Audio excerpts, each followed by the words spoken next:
এটা নতুন বিষয় আপোনালোকৰ মাজলৈ লৈ আহিছোঁ। চাওক, মাজুলী মানে কি? মা মানে হৈছে লক্ষী আৰু জুলি মানে হৈছে ভঁৰাল, অৰ্থাৎ লক্ষীৰ ভঁৰালেই হৈছে মাজুলী। কিন্তু আমাক যদি কোনোবাই সোধে মাজুলীৰ বিষয়ে অকণমান কোৱাচোন, তেতিয়া আমি ঘপককৈ কৈ দিওঁ যে মাজুলী পৃথিৱীৰ বৃহত্তম নদীদ্বীপ, মাজুলী লক্ষীৰ ভঁৰাল। এইখিনি কথা কৈ আমি থুলমূলকৈ মাজুলীৰ এটা আভাস দি থৈ দিওঁ। কিন্তু আটাইতকৈ গুৰুত্বপূৰ্ণ কথাটো হৈছে যে মাজুলী পৃথিৱীৰ বৃহত্তম নদীদ্বীপেই নহয়, ইয়াৰ ইতিহাস, ইয়াৰ ভৌগোলিক অৱস্থিতি বেলেগতকৈ অলপ বেলেগ, বিশেষতকৈ অলপ বিশেষ এই মাজুলী নামৰ নদীদ্বীপটো। আজি মই ক'বলৈ লৈছোঁ মাজুলীৰ অকণমান ইতিহাসৰ কথা। কেনেকুৱা আছিল বাৰু মাজুলীৰ ইতিহাসটো?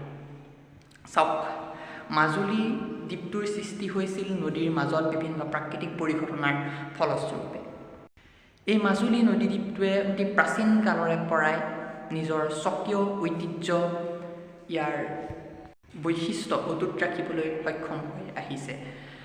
আজি মই ক'বলৈ লোৱা মাজুলীৰ এটা উল্লেখযোগ্য ইতিহাসৰ ঘটনা হৈছে যে 1846 চনত শিৱসাগৰৰ মিছনেৰী প্ৰেছৰ পৰা অসমৰ প্ৰথমখন স্বদেশী বাৰ্তালোচনী অৰুণোদয় যেতিয়া প্ৰকাশ হৈছিলে, তাৰপিছত 1871 চনত দ্বিতীয়খন স্বদেশী বাৰ্তালোচনী মাজুলীৰ পৰা প্ৰকাশিত হৈছিলে আৰু সেইখনৰ নাম হৈছে আসাম বিলাসিনী। অৰ্থাৎ সেই স্বাধীনতাৰ আগৰে পৰাই মাজুলী সংবাদ জগতৰ ক্ষেত্ৰতেই হওক, ধৰ্মীয় ক্ষেত্ৰতেই হওক, সকলো দিশতে আগবাঢ়ি যাবলৈ সক্ষম হৈছিল। কথাটো অলপ বিতংকৈ আলোচনা কৰোঁ বলক।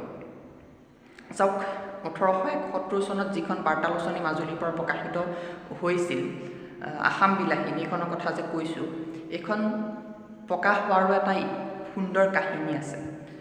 মানে মাজুলীৰ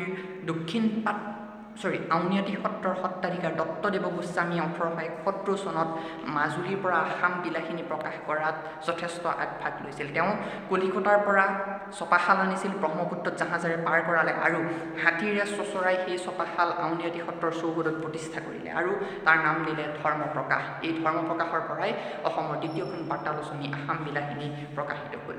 আৰু সেই ধৰ্মপ্ৰকাশ ছপাশালটোৰ পৰাই পৰৱৰ্তী সময়ত আসাম তৰা আৰু আসাম দীপিকা নামৰ দুখন বাৰ্তালোচনীও মাজুলীৰ পৰাই প্ৰকাশিত হৈছিল। গতিকে বাৰ্তালোচনী প্ৰকাশৰ ক্ষেত্ৰত মাজুলীৰ কথা আমি গম পালোঁ। এয়া স্বাধীনতাৰ আগৰে কথা।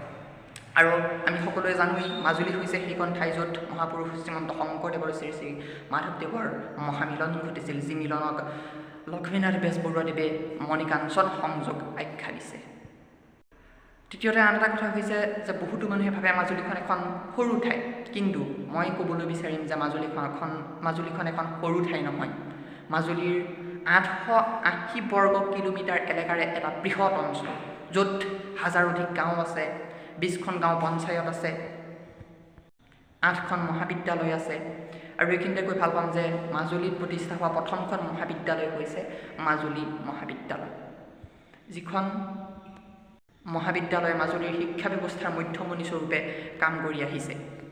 তো শিক্ষা ব্যৱস্থাৰ ক্ষেত্ৰত মাজুলীখন কেনেকুৱা আমি গম পালোঁ। আৰু সত্ৰৰ কথাটো আমি জানোৱেই, 4খন ৰাজসত্ৰ আৰু বিভিন্ন আৰু বহুতো সত্ৰৰে মাজুলী সত্ৰনগৰী হিচাপে পৰিচিত। মাজুলী সাংস্কৃতিক এক সমন্বয়ৰ ক্ষেত্ৰ। আৰু এনেদৰেই মাজুলীয়ে অতীত কালৰে পৰা নিজৰ গৌৰৱ অক্ষুণ্ণ ৰাখিবলৈ সক্ষম হৈছে। তো আজি ভিডিঅ'টোত আপোনালোকক মই ক'লোঁ মাজুলীৰ পৰা প্ৰকাশিত হোৱা বাৰ্তালোচনীৰ কথা, মাজুলীৰ শিক্ষা ব্যৱস্থাৰ কথা অকণমান ক'লোঁ, মাজুলী প্ৰতিষ্ঠা হোৱা প্ৰথম কলেজখনৰ কথা ক'লোঁ। তো এইটো আছিলে ভিডিঅ'টো। মানে কথাটো হ'ল, মই এটা প্ৰবন্ধ লিখিছিলোঁ, এই প্ৰবন্ধটোকে অকণমান মই ভিডিঅ' আকাৰে ইয়াত ক'বলৈ চেষ্টা কৰিলোঁ। তো আপোনালোকে যদি ভাল পালে লাইক এটা কৰি দিব, আৰু যদি প্ৰয়োজনীয় বুলি ভাবে তেন্তে শ্বেয়াৰ এটা কৰি দিব। ধন্যবাদ। আকৌ লগ পাম এটা নতুন ভিডিঅ'ত।